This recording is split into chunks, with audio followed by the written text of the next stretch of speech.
आकाशवाणी मध्य प्रदेश से प्रस्तुत है प्रादेशिक समाचार।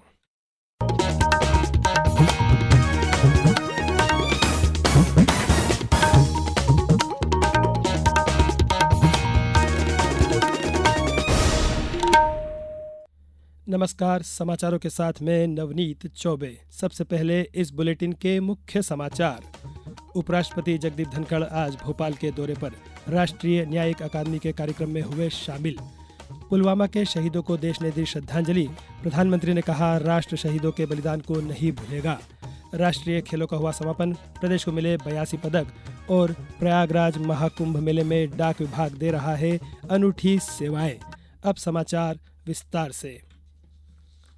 उपराष्ट्रपति जगदीप धनखड़ आज भोपाल के दौरे पर हैं। उपराष्ट्रपति ने राष्ट्रीय न्यायिक अकादमी में आयोजित एक कार्यक्रम में हिस्सा लिया। अकादमी में उन्होंने एक पेड़ मां के नाम अभियान के तहत पौधारोपण किया।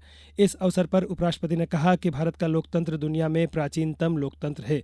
उन्होंने कहा कि लोकतंत्र में अवरोध की जगह नहीं है। कार्यक्रम में मुख्य सचिव अनुराग जैन, राष्ट्रीय न्यायिक अकादमी के निदेशक अनिरुद्ध बोस भी शामिल हुए। इसके पहले राजकीय विमानतल पर मुख्यमंत्री डॉक्टर मोहन यादव ने उनका स्वागत किया। प्रधानमंत्री नरेंद्र मोदी ने 2019 में पुलवामा हमले में अपनी जान गंवाने वाले सैनिकों को श्रद्धांजलि अर्पित की है। सोशल मीडिया पोस्ट में श्री मोदी ने कहा कि आने वाली पीढ़ियां उनके बलिदान और राष्ट्र के प्रति उनके अटूट समर्पण को कभी नहीं भूलेंगी। 6 वर्ष पहले आज ही के दिन जम्मू कश्मीर के पुलवामा जिले में आतंकी हमला हुआ था, जिसमें सीआरपीएफ के 40 जवान शहीद हो गए थे। केंद्रीय गृह मंत्री अमित शाह ने कहा कि नरेंद्र मोदी सरकार आतंकवाद को पूरी तरह से समाप्त करने के लिए प्रतिबद्ध है। एक सोशल मीडिया पोस्ट में श्री शाह ने 2019 में पुलवामा हमले में जान गंवाने वाले जवानों को श्रद्धांजलि दी। मुख्यमंत्री डॉक्टर मोहन यादव की अध्यक्षता में आज समत्व भवन में मध्य प्रदेश जन अभियान परिषद की कार्यकारिणी सभा की 15वीं बैठक संपन्न हुई।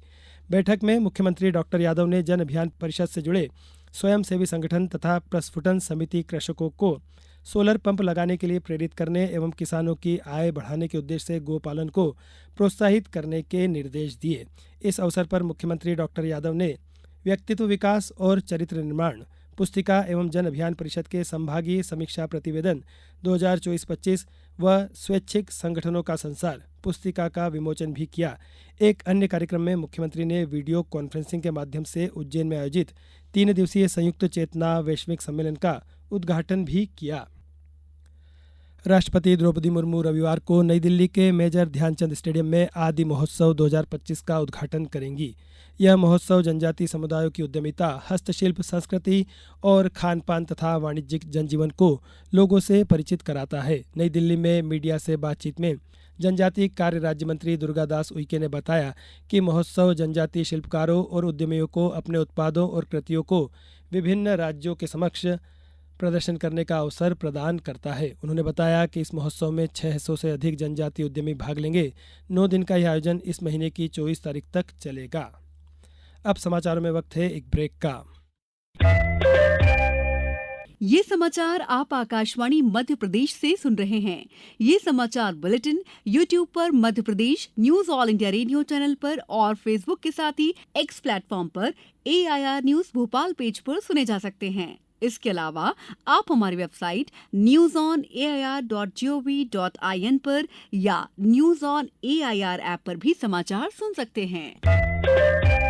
समाचारों में एक बार फिर आपका स्वागत है।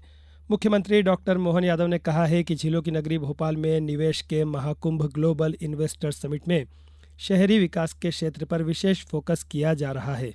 स्मार्ट सिटी, मजबूत बुनियादी ढांचा, निर्बाध विकास के चलते प्रदेश भारत के शहरी परिवर्तन में अग्रणी राज्य है।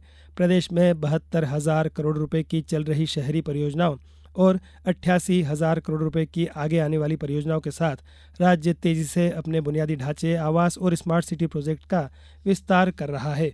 उन्होंने कहा कि 7 स्मार्ट सिटी, विश्व स्तरीय कनेक्टिविटी और प्रगतिशील शहरी नीतियों के साथ मध्य प्रदेश निवेशकों और डेवलपर्स के लिए बेहतर इंफ्रास्ट्रक्चर प्रदान करने की स्थिति में है। मुख्यमंत्री ने कहा कि प्रधानमंत्री नरेंद्र मोदी के विकसित भारत 2047 के संकल्प को पूरा करने के लिए प्रदेश में शहरी विकास की योजनाओं में अधिक से अधिक निवेश को प्रोत्साहित करने का संकल्प लिया गया है।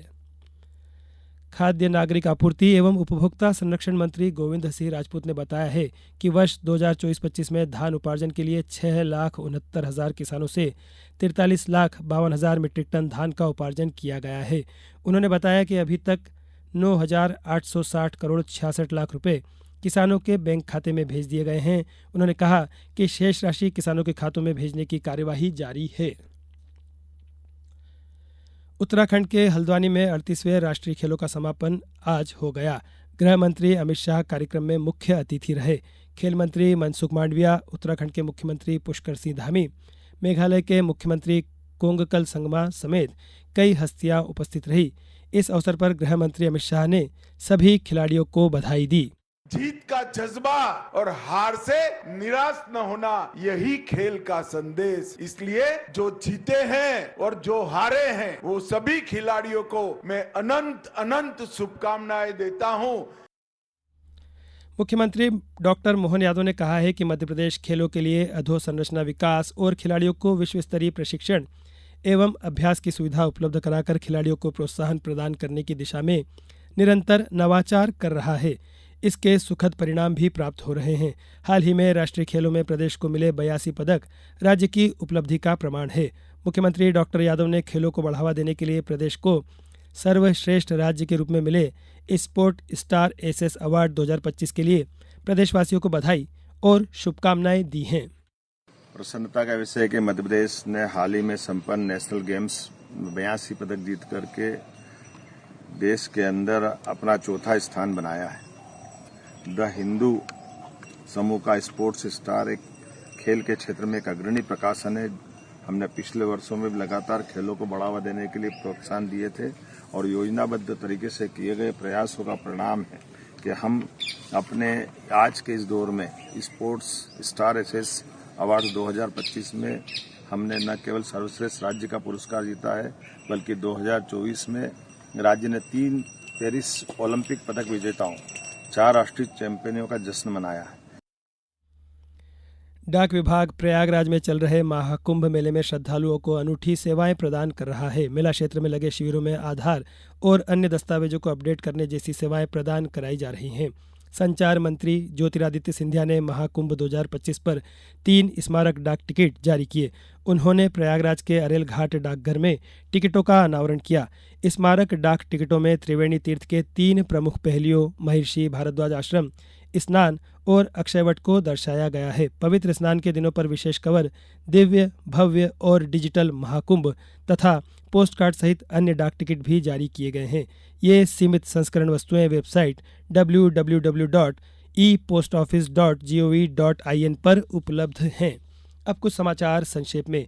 आयुष विभाग द्वारा देवास जिले में लोक स्वास्थ्य सेवा प्रदाय योजना अंतर्गत शिविरों का आयोजन किया जा रहा है। इसके तहत खातेगांव में हरणगांव के पास ग्राम करोंद खुर्द में शिविर का आयोजन कर 378 मरीजों की जांच, निदान तथा उपचार किया गया। शिवपुरी जिले में अवैध उत्खनन और परिवहन के विरुद्ध कलेक्टर रविंद्र कुमार चौधरी के निर्देश पर प्रशासनिक दल ने आज करेरा और सिरसोद के आसपास बड़े पैमाने पर कार्रवाई की है। इस कार्रवाई के दौरान 1 दर्जन से अधिक ट्रैक्टर ट्रॉली पकड़े गए। श्योपुर कलेक्टर अर्पित वर्मा ने आज कराहल मुख्यालय पर राज्यपाल के 16 फरवरी को प्रस्तावित दौरे के मद्देनजर शंकरपुर स्थित स्टेडियम परिसर में हेलीपैड का अवलोकन करते हुए सुरक्षा व्यवस्था का जायजा लिया। अनूपपुर में राज्य सेवा प्रारंभिक परीक्षा 2025 का आयोजन 16 फरवरी को 2 परीक्षा केंद्रों पर होगा, जिसमें कुल 759 परीक्षार्थी सम्मिलित होना है। कलेक्टर कार्यालय अनूपपुर के कक्ष क्रमांक 56 में इसके लिए कंट्रोल रूम बनाया गया है। 3 दिनों से भोपाल के रविंद्र भवन में चल रहे केंद्रीय संस्कृत विश्वविद्यालय के अखिल भारतीय रूपक महोत्सव का आज समापन हुआ। समापन सत्र के पहले कौंडिन्य प्रहसनम, पल्ली कमलम तथा ओडिसी नृत्य की प्रस्तुति हुई।